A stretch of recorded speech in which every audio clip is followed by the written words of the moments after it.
On February 1, 2025, President Donald Trump announced a 25% tariff on all steel and aluminum imports, including those from Canada and the EU.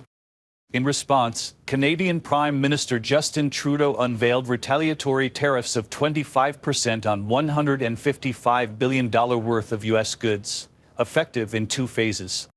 The first phase targets $30 billion in U.S. imports, commencing on February 4, 2025, and includes products such as live poultry, dairy, vegetables, and various manufactured goods. The second phase, set to begin 3 weeks later, will affect an additional $125 billion in U.S. goods, including passenger vehicles and trucks. As expected, this move has sent shock waves across the globe, especially among America's closest trade partners, the European Union and Canada. 2 of the biggest buyers of U.S. goods, bringing in over $550 billion worth of products every year, are not happy. If they decide to fight back with their trade measures, it could send ripples through the American economy, affecting industries and businesses nationwide. However, just as tensions over tariffs rose, Trump took things to an entirely new level, one that no one had seen coming. In an eyebrow-raising interview with Fox News, he floated an idea that left Canadians in disbelief. He suggested that Canada become the 51st state of the United States. "I think Canada would be much better off as part of the U.S. because we lose $200 billion a year with them, and I'm not going to let that happen," Trump said. He didn't stop there. He also took aim at Canada's military spending, claiming that the country relies too much on U.S. protection without contributing its fair share. "Why are we protecting another country?" he questioned. And just when people thought it might have been a one-off comment, Trump doubled down. During a pre-Super Bowl interview, he once again suggested that Canada can't stand on its own without U.S. economic support and military backing. His solution? Absorption into the U.S. as the newest state. Naturally, this didn't sit well with Canada's leaders or its people.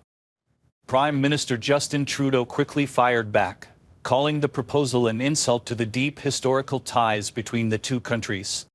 Across Canada, politicians from different parties stood united in opposition. Many saw Trump's remarks not just as a political stunt but as a direct challenge to Canada's independence. NDP leader Jagmeet Singh took an even more aggressive stance. Furious over Trump's new tariffs, he proposed a bold countermeasure, a 100% tariff on Tesla vehicles. Why Tesla? Because Elon Musk, one of Trump's most vocal allies, has been supportive of the former president's economic policies. "If Trump and his billionaire buddies think they can push Canada around, we need to push back," Singh declared. He didn't stop there. Singh also pushed for a massive incentive program to boost Canada's own electric vehicle industry, suggesting a rebate of up to $10,000 for Canadian-made EVs to strengthen domestic manufacturing and reduce reliance on U.S. imports. Meanwhile, Stéphane Dion, Canada's ambassador to France, dismissed Trump's remarks with a pointed response. "If Canada isn't a viable country, then show me a viable country," he said. Dion made it clear that such rhetoric goes against international norms and even violates principles outlined in the United Nations Charter. He emphasized that Canada is more than capable of standing on its own and will not be intimidated by political theatrics. Just this past Sunday night, Industry Minister François-Philippe Champagne didn't mince words about how crucial Canadian steel and aluminum are to the U.S. economy. "These materials," he explained, "aren't just commodities. They're the backbone of key American industries like defense, shipbuilding, and auto manufacturing. Canadian steel and aluminum keep U.S. industries running," Champagne stated. "We're going to keep standing up for our workers and businesses." Meanwhile, Catherine Cobden, head of the Canadian Steel Producers Association, sounded the alarm on what Trump's proposed 25% tariffs could mean.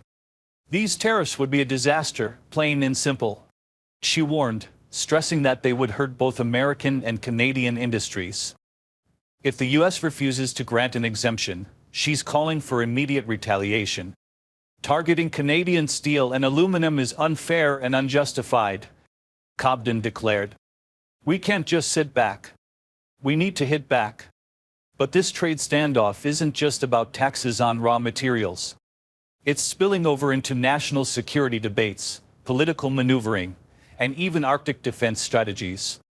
Pierre Poilievre, leader of Canada's Conservative Party, is doubling down on a tough stance, not just against tariffs but on reinforcing Canada's northern defenses. His plan, build a new Arctic military base, double the number of Inuit Rangers from 2,000 to 4,000, and acquire 2 additional polar icebreakers to strengthen Canada's presence in the region. Funding all this, he argues, should come from slashing foreign aid. Canada spent around $16 billion on aid in 2022 to 23, and Poilievre says it's time to bring that money home. He's particularly targeting what he calls wasteful and corrupt grants, arguing that national defense should come first, especially with growing concerns about Russian activity in the Arctic. Poilievre also had sharp words for Trump's trade policies. If he were Prime Minister, he said, Canada wouldn't just complain, it would fight fire with fire.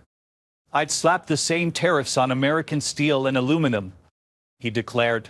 And every dollar from those tariffs would go straight back into Canada's steel and aluminum industries. But that's not all. He even suggested that any extra revenue from the tariffs could be used to cut taxes for Canadian businesses and consumers. Ontario Premier Doug Ford also didn't hold back. He called the tariffs unjustified, unfair, and frankly illegal. We don't want to do this, Ford said. But if they push us, we'll push back. He added, we'd rather build a strong North American trade alliance, not an armed fortress. His vision? Strengthening trade ties between Canada and the U.S. by focusing on critical resources like minerals and oil rather than fighting over tariffs. And while Canada gears up for battle, Europe isn't sitting quietly either. European Commission President Ursula von der Leyen has already warned that if the U.S. goes through with these tariffs, the EU will respond aggressively. The European Union will not accept unfair treatment, the Commission said in a statement. We are fully prepared to protect our businesses, workers, and consumers. French President Emmanuel Macron also didn't hold back. In a CNN interview, when asked about Trump's latest move, he made it clear he's ready to fight. I've done it before and I'll do it again, Macron said. He pointed out that these tariffs wouldn't just hurt Europe. They'd drive up costs in the U.S., making life more expensive for American consumers. Do Americans really want higher prices? He asked, suggesting that these policies could backfire on the very people Trump claims to protect. But Macron didn't stop there. He also questioned why the U.S. was picking a fight with Europe in the first place. Is the European Union your biggest problem? No, I don't think so, he said. Your first problem is China, so maybe focus on that. Meanwhile, French Foreign Minister Jean-Yves Le Drian sent a strong message of his own. Speaking on French television, he reminded viewers that this wasn't Trump's first attempt at targeting European trade. We've been here before, he said. And just like in 2018, we'll respond. Germany is also ready to strike back fast. Chancellor Olaf Scholz made it clear that the EU is fully prepared to implement countermeasures, and quickly. We can act within an hour if necessary, he warned, signaling that Europe won't hesitate to retaliate. Trade battles between the US and the European Union aren't just about steel and aluminum.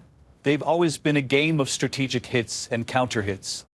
And if Washington decides to push forward with new tariffs, the EU isn't short on ways to fight back.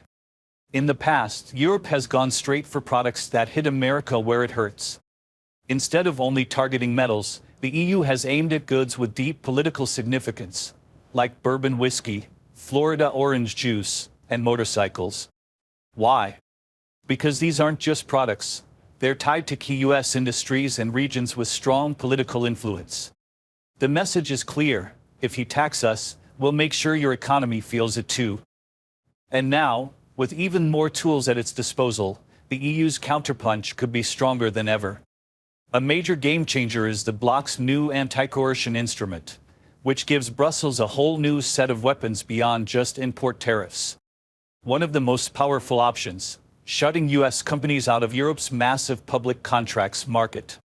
That means American firms could suddenly find themselves locked out of bidding for billion-dollar infrastructure and services projects across the EU. And it doesn't stop there. Regulators in Brussels could also clamp down on American service providers, everything from banking and insurance to tech and streaming platforms. Imagine major US companies like Apple, Google, or Netflix suddenly facing new legal roadblocks just to operate in the EU. There's already a legal framework in place to make this happen. Under laws like the Digital Markets Act and the Digital Services Act, European regulators could tighten the screws on tech giants by hitting them with stricter compliance rules, harsher penalties, or even outright restrictions. Companies like Meta, Alphabet, and Amazon, which dominate online markets, could suddenly find themselves facing major hurdles in one of their most lucrative markets. And if that's not enough, there's also the possibility of reviving a long-dormant weapon, the digital services tax. Originally put on hold in favor of a global tax agreement through the OECD, an EU-wide tax on American tech companies could be back on the table if Brussels decides it's time. Even if the EU doesn't impose it across the board, individual member states like France could still move forward with their own national versions, putting US businesses under even more financial strain. But the EU doesn't have to limit itself to the tech world. If things escalate further, Brussels could make life harder for American pharmaceutical companies, agricultural exporters, or even the chemical industry by introducing new regulatory hurdles or limiting access to European markets.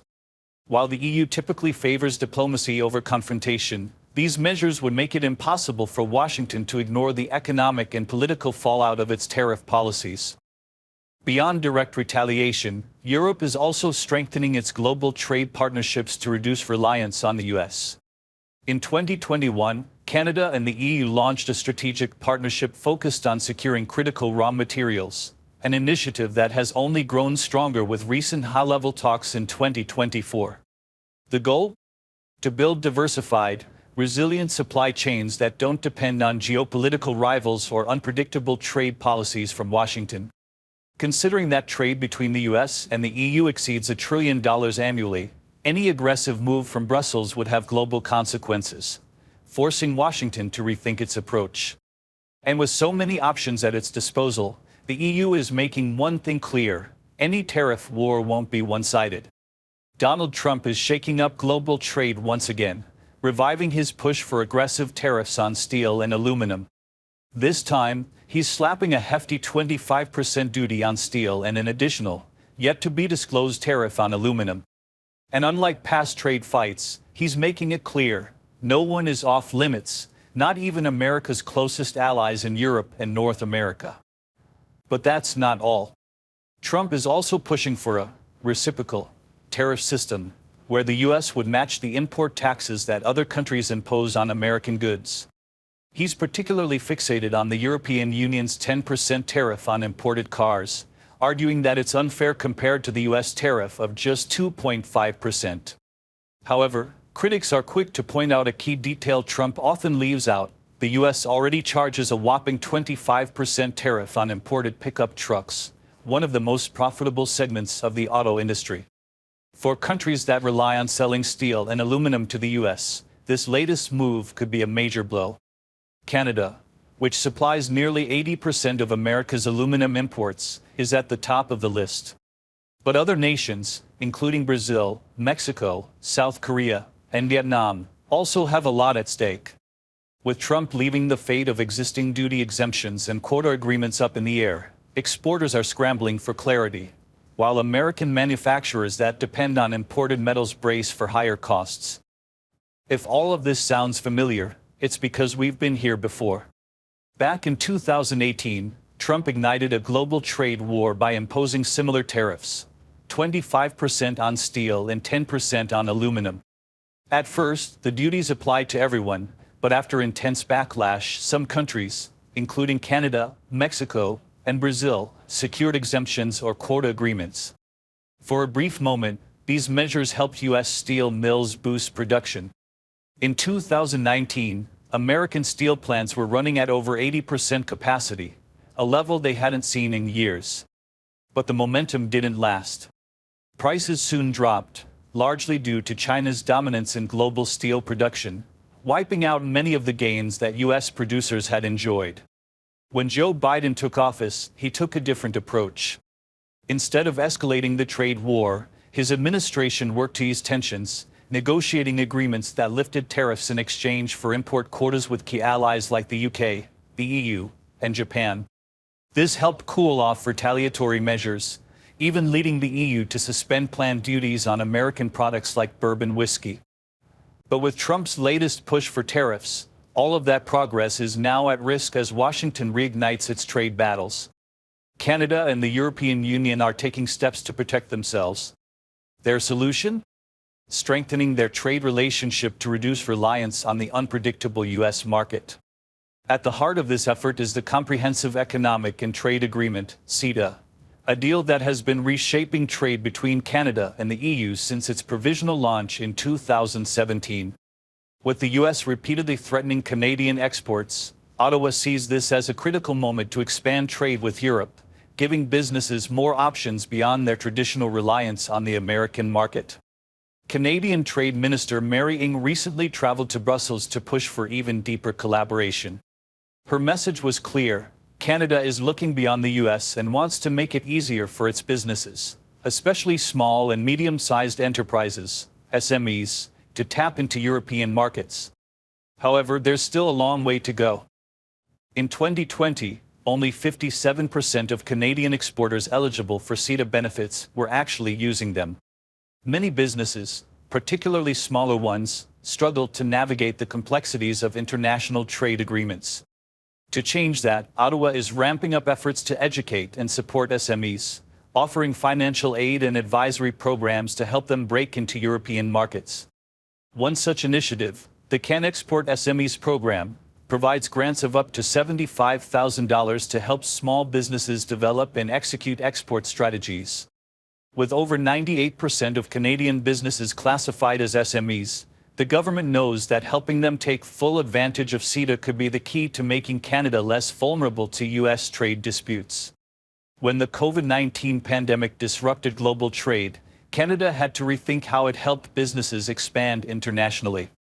Traditional trade missions became impossible, so the government pivoted.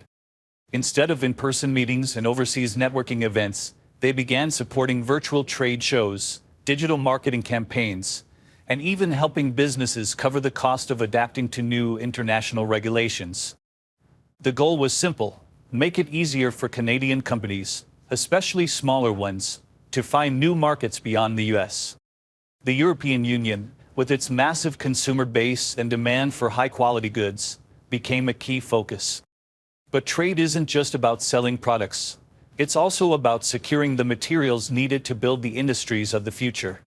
That's where critical minerals come in. Electric vehicles, solar panels, wind turbines, none of these technologies can function without minerals like nickel, aluminum, and uranium. Canada happens to be one of the world's top suppliers of these essential materials, and the EU wants a stable, responsible partner to help fuel its ambitious clean energy goals.